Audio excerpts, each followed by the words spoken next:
Selected Works of Mao Zedong, Volume 2, Audiobook, Part 16. Reactionaries must be punished. August 1st, 1939. This speech was delivered by Comrade Mao Zedong at a memorial meeting held by the people of Yunnan for the martyrs of Pingyang. Today, the 1st of August, we are gathered here for a memorial meeting. Why are we holding this memorial meeting? Because the reactionaries have killed our revolutionary comrades, killed fighters against Japan. Who should be killed in these times? The Chinese traitors and the Japanese imperialists. China has been fighting Japanese imperialism for 2 years, but the outcome is not yet decided. The traitors are still very active and very few of them have been killed. Yet, our revolutionary comrades, all warriors against Japan, have been killed. Killed by whom? Killed by the troops. Why did the troops kill fighters against Japan? They were carrying out orders. Certain people gave them the order to kill. Who gave them the order to kill? The reactionaries. Footnote 1. These reactionaries were Chiang Kai-shek and his henchmen. On June 12, 1939, acting on a secret order from Chiang Kai-shek, the Kuomintang's 27th Group Army dispatched troops to surround the new 4th Army Liaison Office at Pingyang, Hunan Province, and in cold blood murdered Comrade Tu Chung-kun, staff officer of the new 4th Army, Comrade Lo Tzu-ming, major, and adjutant of the 8th Route Army, and 4 other comrades. This massacre aroused indignation, not only among the people in the anti-Japanese democratic base areas, but also among honest people in the Kuomintang areas. End of footnote 1. Comrades, logically, who would want to kill fighters against Japan? First, the Japanese imperialists, and next, the Chinese collaborators and traitors such as Wang Qingwei.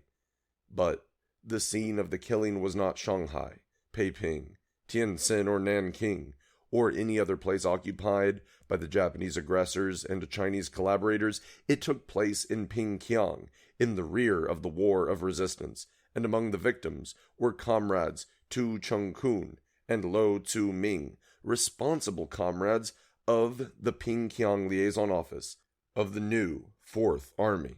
Obviously, the killing was perpetrated by a gang of Chinese reactionaries acting on the orders of the Japanese imperialists and Wang Qingwei.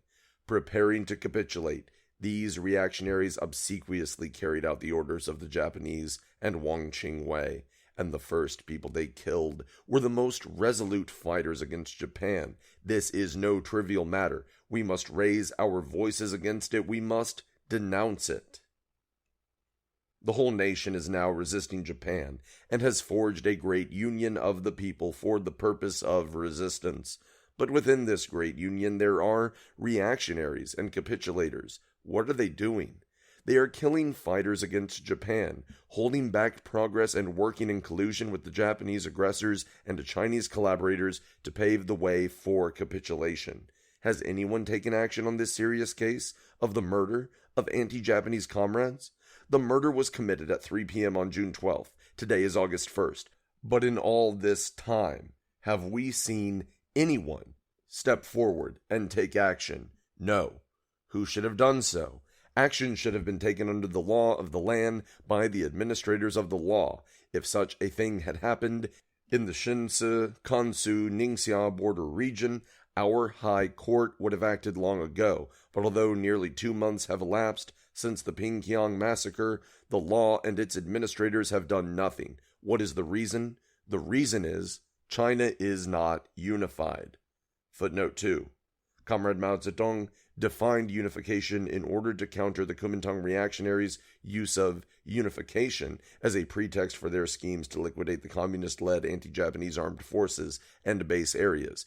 After the renewed Kuomintang Communist Cooperation for Joint Resistance to Japan, the slogan of unification became the Kuomintang's chief weapon in attacking the Communist Party, which it accused of always seeking to be different and of obstructing unification and damaging the cause of resistance. This reactionary clamor increased after January 1939, when the fifth plenary session of the Kuomintang's Fifth Central Executive Committee adopted the measures for restricting the activities of alien parties on the proposal of Chiang Kai-shek. Comrade Mao Zedong wrested the slogan of unification from the Kuomintang reactionaries and turned it into a revolutionary slogan for opposing the Kuomintang's divisive activities against the people and the nation. End of footnote 2. China must be unified. There can be no victory without unification. But what does unification mean? It means that everybody should resist Japan, that all should unite and strive for progress, and that there should be due rewards and punishments. Who ought to be rewarded? Those who resist Japan, those who uphold unity, those who are progressive. And who ought to be punished? The collaborators and reactionaries who undermine resistance, unity, and progress. Is our country now unified? It is not. The Pinkyang massacre proves it. It shows there is no unification where there should be. We have long demanded the unification of the whole country. First, unification on the basis of the war of resistance. But now, instead of being rewarded, Tu Cheng-kun, Lo Tzu-ming, and the other comrades who were resisting the Japanese have been brutally murdered, whereas scoundrels who oppose resistance, prepare to capitulate, and commit murder go unpunished. That is not unification. We must oppose these scoundrels and capitulators and arrest the murderers. Second, unification on the basis of unity. Those who stand for unity ought to be rewarded, and those who undermine it ought to be punished. But now, comrades Tu Cheng-kun, Lo Tzu-ming, and the others who upheld unity have been punished, have been brutally murdered, whereas the scoundrels who undermine unity are allowed to go scot-free. That is not unification.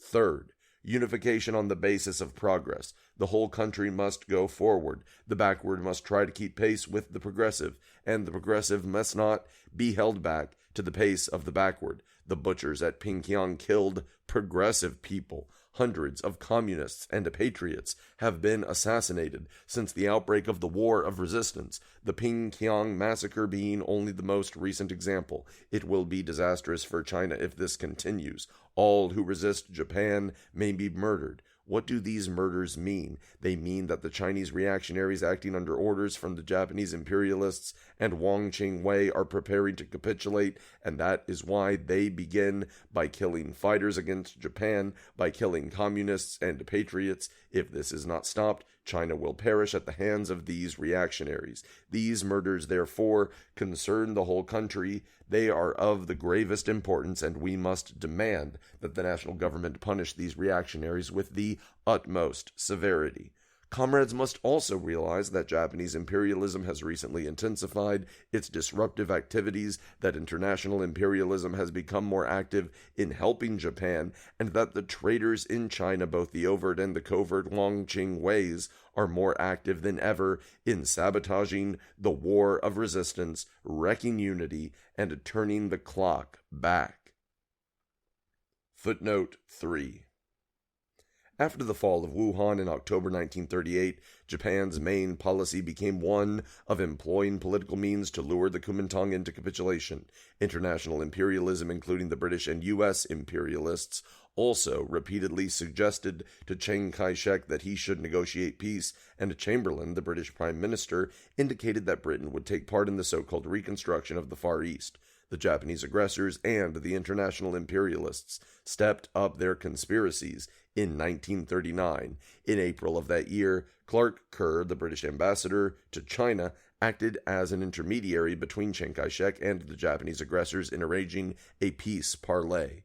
In July, an agreement was reached between Britain and Japan under which the British government was prepared to recognize the actual situation Japan had brought about in China. End of footnote 3. They want to surrender the greater part of our country, cause an internal split, and engineer a civil war. At the present time, certain measures known as measures for restricting the activities of alien parties are being extensively enforced. Footnote 4. The measures for restricting the activities of alien parties were secretly issued by the central authorities of the Kuomintang in 1939. They imposed severe restrictions on communist and all other progressive ideas, speech, and action, with the aim of disrupting all the anti-Japanese organizations of the people.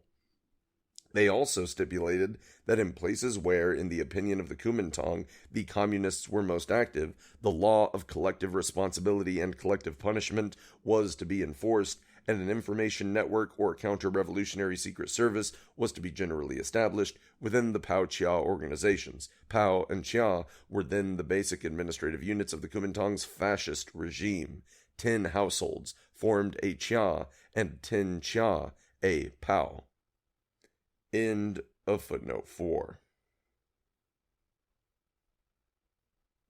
They are reactionary to the core, helpful to Japanese imperialism, and detrimental to resistance, unity, and progress. Which are the alien parties, the Japanese imperialists, Wang Qing-wei, and the traitors? How can the Communist Party and all the other anti-Japanese political parties which are united in resistance to Japan be called alien parties? Yet the capitulators, reactionaries, and diehards are deliberately creating friction and disunity within the anti-Japanese ranks. Is this kind of activity right or wrong? It is absolutely wrong. Unanimous applause. When it comes to restriction, what sort of people should be restricted? The Japanese imperialists, Wang Qing-wei, the reactionaries, and capitulators. Unanimous applause. Why restrict the Communist Party, which is the most resolute in resisting Japan, the most revolutionary, and the most progressive? It is absolutely wrong. We, the people of Yunnan, voice our firm opposition and strong protest. Unanimous applause. We must oppose the measures for restricting the activities of alien parties, for such measures are at the very root of all kinds of criminal actions that wreck unity. We are holding this mass meeting today for the sake of continued resistance, unity, and progress. To this end, the measures for restricting the activities of alien parties must be abolished, the capitulators and reactionaries must be punished, and all revolutionary comrades, all the comrades and people resisting Japan, must be protected. Warm applause and slogan shouting. End of Reactionaries Must Be Punished.